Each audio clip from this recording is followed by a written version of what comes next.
what a game against a counter-attacking monster. We have to be. And with the possession we had, it's just incredible. We did incredibly well, I have to say. That's exactly the way you have to play against them. Yes, they had scored a goal, which was again a really tight offside decision against us. Had probably 2 more chances or so, good chances where they're just good.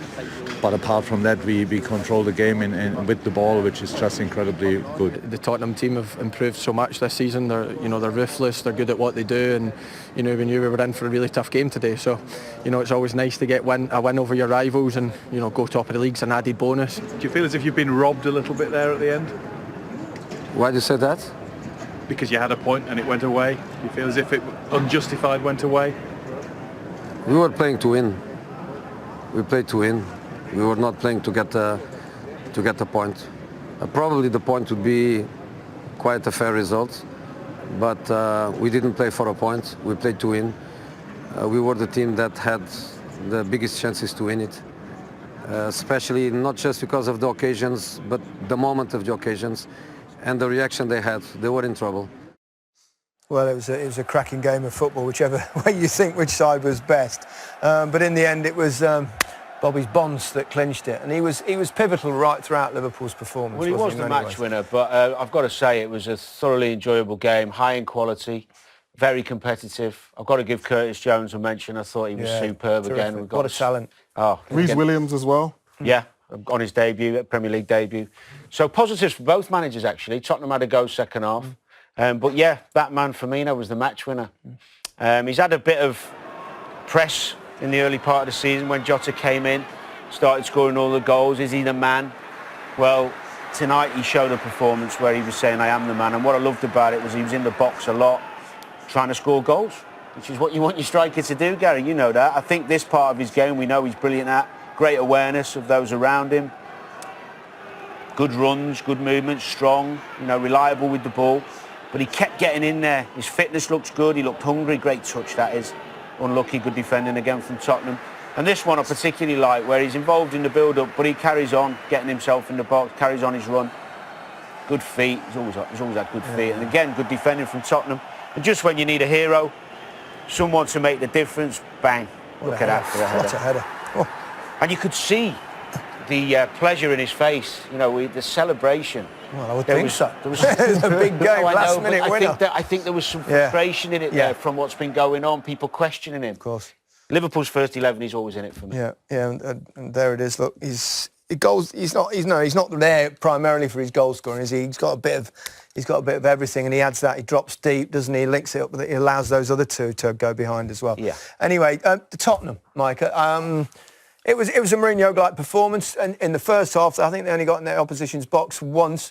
24% possession in the whole game, but he was right, Jose. They did have good chances. They could have. Yeah, they did. Killed it off. Second half, there was really incredible, to be honest. I think everyone's used to them playing defensive football, but they had a go in the second half, and it shows that Spurs, if they need to, they can play this way. Bergwijn with a chance here, a little misheader from Williams there.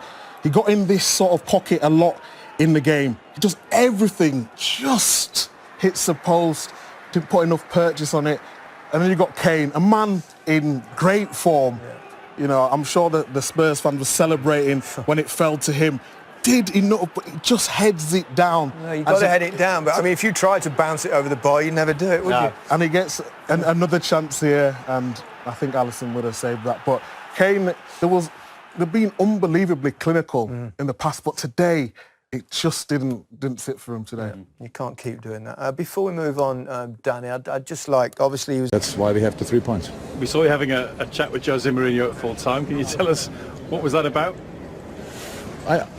Nothing really serious, but I think he said that himself now probably in the interview, so I don't have to repeat it.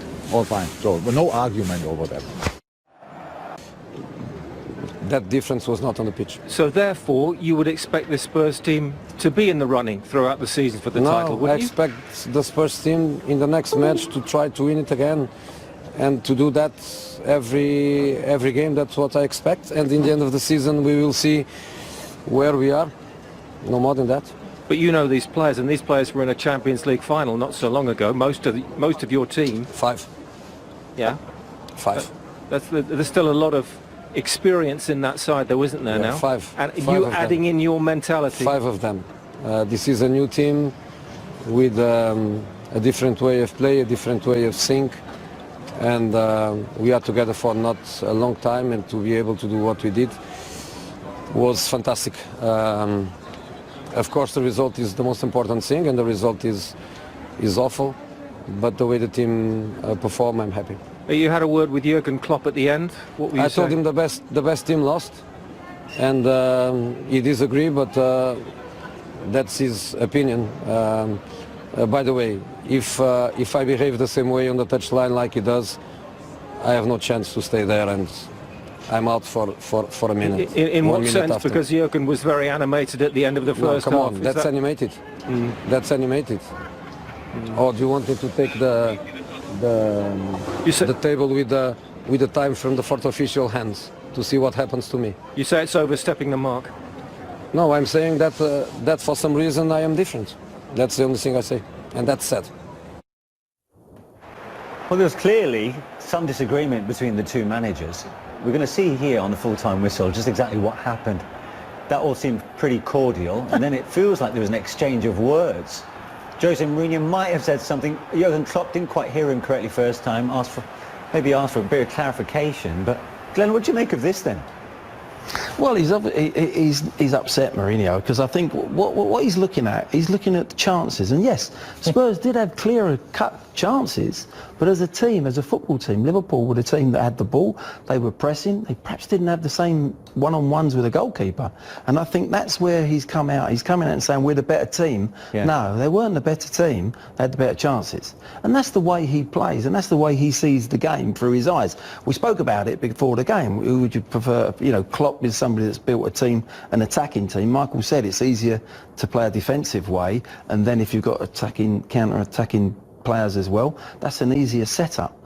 But he's fuming there because he knows they had the chances to actually win the game, but you can't say the best team lost. Not as a team, as a football team. Did the best team lose? Don't be silly. Don't be silly. I mean, do you know I like to see Jose Mourinho like this because I haven't seen it for a while. I've felt his stars sort of dimmed for a couple of seasons now. I don't know whether it was Manchester United, whatever it was. But he actually, and Glenn touched on it before the game, he's got his mojo back now. Yeah. He looks as if he's saying all the nasty things that he said a good few years ago when he was right at the top of his game. He looks like he's revved again now, and he's got a team that can back his words up in many ways, but still he's trying to play it all down, isn't it?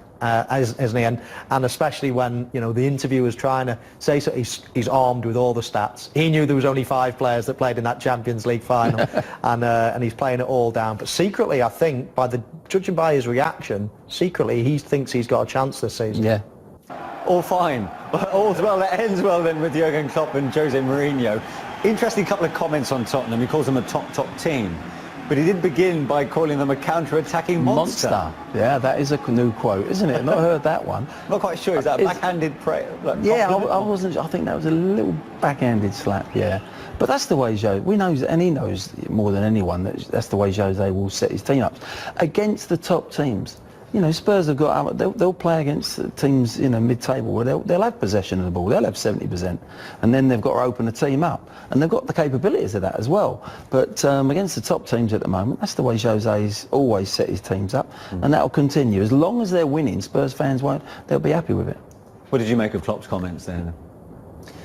Well, it's quite obvious. I mean, we heard from Jose Mourinho before, so we know what was said. Jürgen Klopp's probably not wanting to get into a slanging match after the game, wanting to focus and let the focus be on his team and the good performance.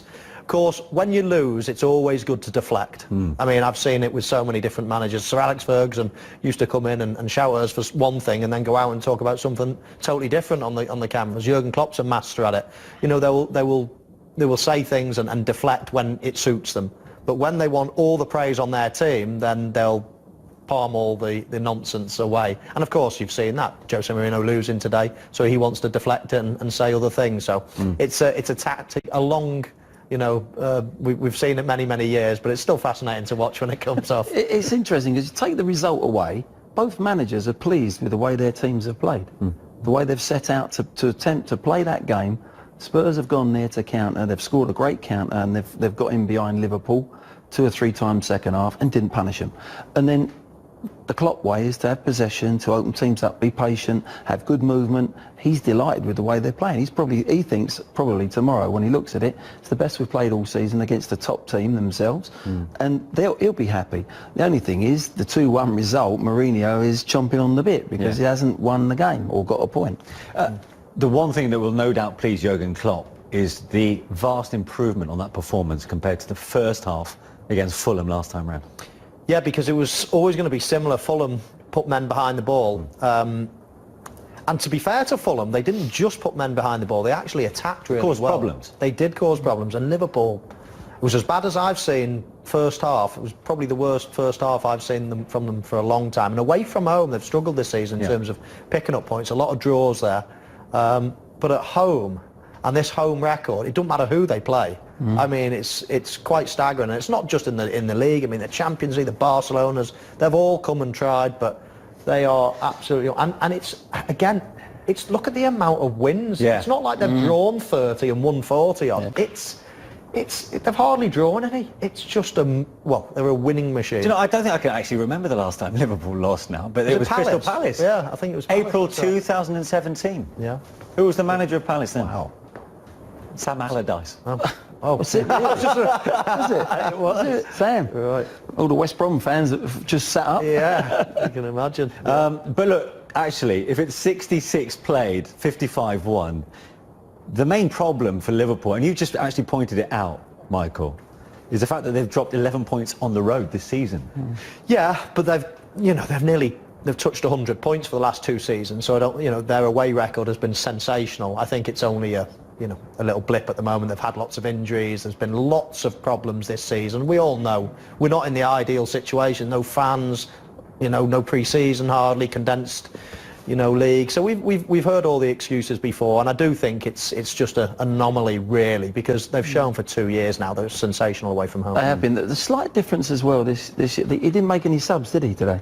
Normally, like Jota would have been coming on. He would have tried at 1-1 with 20 to go, 15 to go. He hasn't got that option at the moment. That's where there's a test still there for Liverpool. The 11 outfield players had to do it tonight for him, and they did it in the end. They just got over the line with minutes to go. But normally he's got the bench changes that can change the game. We've seen it happen. If Thiago comes back, when Jota gets back, Van Dijk, my word. That's a good what point. A team they're going to have. The staggering thing is, though, he's been probably the most vocal manager, hasn't he, about upping the amount of subs. Yeah. Yeah. He didn't make any today. Well, you can make an excuse today. They've got a lot of injuries, and the bench today looked quite weak for Liverpool. However, 3, 4, 5 weeks ago, when it was very, very vocal, he was bringing on 1 sub, sometimes none, sometimes 1. He was never using his full quota, yet he's screaming out to the Premier League to up the quota. So it's fascinating again, but maybe when you lose a game, when you draw a game, you deflect it might have just been the same theme as we were talking about before. Michael, so now there's daylight, of course, between Liverpool and the chasing pack. How important is that to be 3 points clear going into what is an incredibly busy period? Well, things will change quickly now. Points are being played for every blink of an eye, really. We've got another round of games this weekend again, and Christmas is always a busy time, but especially this season. So get on a good run, get a bit of confidence, self-belief. If Liverpool can get 1 or 2 players back as well, then all of a sudden they could open that gap, and that's what they really want. Okay.